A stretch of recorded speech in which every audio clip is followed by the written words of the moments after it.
Imagine a machine that's literally built to protect you, right? It's loaded up with all the data it could possibly need to stop an absolute nightmare.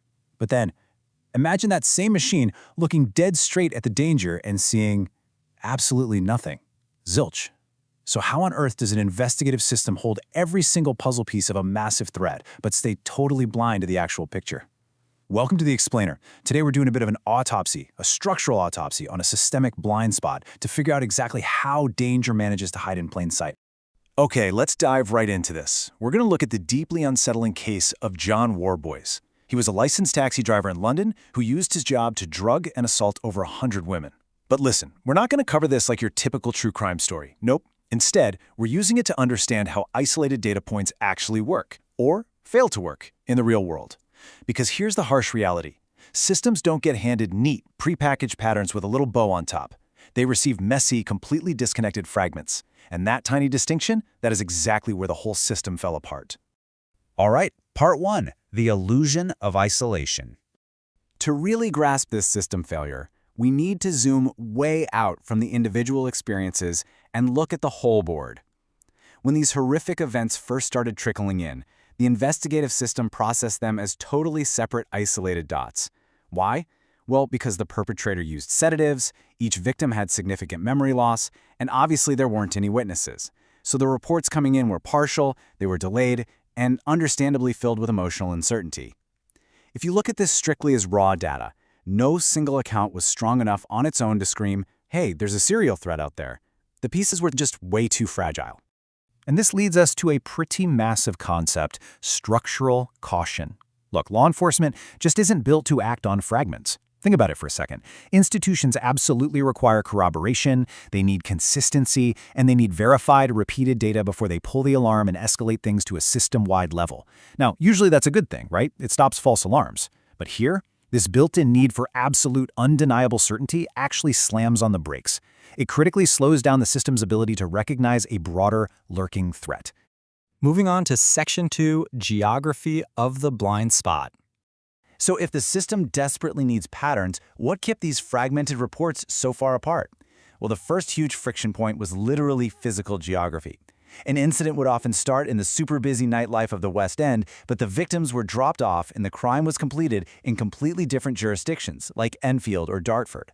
And remember, we're talking about the mid-2000s here. Digital cross-referencing wasn't just a quick search away like it is now.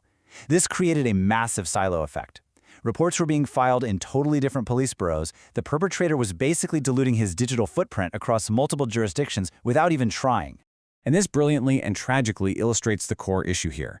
The dots actually existed. The data was absolutely there. Danger was not missing, it was distributed. It was tucked away in different physical folders, sitting on completely different desks, inside entirely different buildings, scattered all across the city. Nobody had that bird's-eye view to see the whole map lighting up. Okay, Section 3, the burden of unreliability. Now, these silos weren't just geographical, they were deeply psychological too. Inside the interrogation room, this war of attribution took over. When victims bravely came forward saying they thought they'd been drugged in a taxi, the system's structural bias kicked in and assumed the cause was internal. Basically, they assumed the victims just had way too much to drink on a night out. They completely failed to see the actual external threat, a driver offering spiked champagne. I mean, the prestige of a licensed London black cab kind of acted like a cognitive shield. The system essentially put the focus on the victim's behavior instead of looking outward at the real danger. You might be wondering, why didn't the science catch it? Well, enter the toxicology barrier. Standard police screens back then were set up to test for your typical date rape drugs, like GHB or Rohypnol, but the perpetrator here was using nitrazepam, which is a very specific prescription sedative. So because these standard tests kept coming back negative or inconclusive, it acted as this massive roadblock. Honestly, that negative data point just reinforced the false institutional narrative that the victims had simply drank too much. The science inadvertently ended up providing cover. Crazy, right? Which takes us to Section 4, Time as a Concealer. Let's shift gears and look at the structural effect of the crime itself and how time literally actively worked against the system. We can walk through this delayed recognition loop step by step. Number 1, the event occurs. Number 2, because of those specific drugs, the victim's memory is profoundly impaired. Number 3, because of that memory loss and the heavy self-doubt that comes with it, reporting the crime is severely delayed. And finally, number 4, the investigation begins late. Nothing looked connected at the exact moment it was being recorded. Time itself acted like a weapon here, creating this huge gaping hole between what the victim experienced and when the system actually recognized it. Time itself becomes part of the concealment. That phrase perfectly summarizes the absolute tragedy of this cycle. While the victims were grappling with deep uncertainty and institutional pushback, the system was being starved of the immediate, fresh data it so desperately needed to connect these cases together. By the time a report was finally filed, the trail was already cold, the pattern was completely invisible. Let's get into Section 5, the critical system vulnerability. Now we're really escalating the tension, because we have to look at a critical, agonizing moment where the system literally held the data in its hands, but totally failed to recognize the shape of the danger. The year 2007. This was a massive, high-stakes missed opportunity. In 2007, a victim provided a highly detailed account of Worboys, his specific cab, and the drug. And guess what? The system actually worked, temporarily. Worboys was literally brought in for questioning based on this exact detailed report.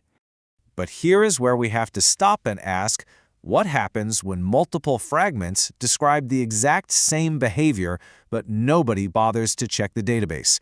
This right here is the fatal flaw. Investigators treated that 2007 report as an isolated he said, she said incident. Because of the systemic blind spot, because of all those silos we just talked about, they completely failed to search the broader database for that highly specific champagne signature. I really want the weight of this question to sink in for a second.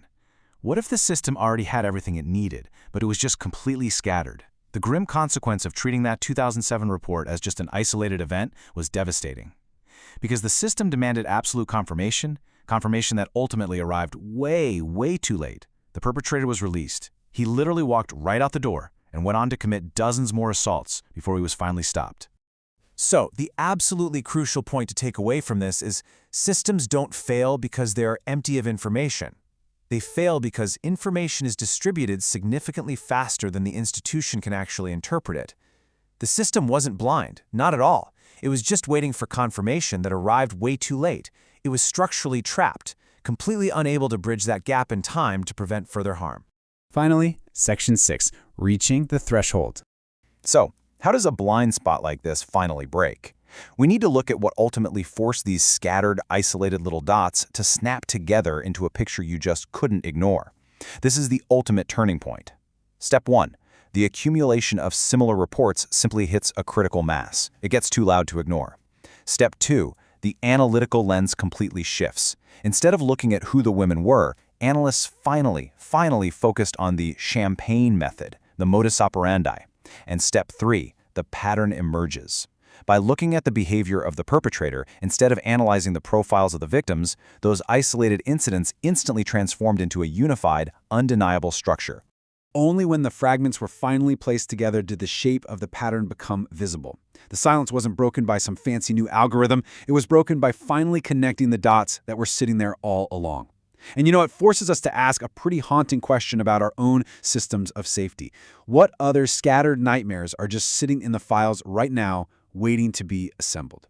Keep questioning the structures around you, and we'll see you next time on The Explainer.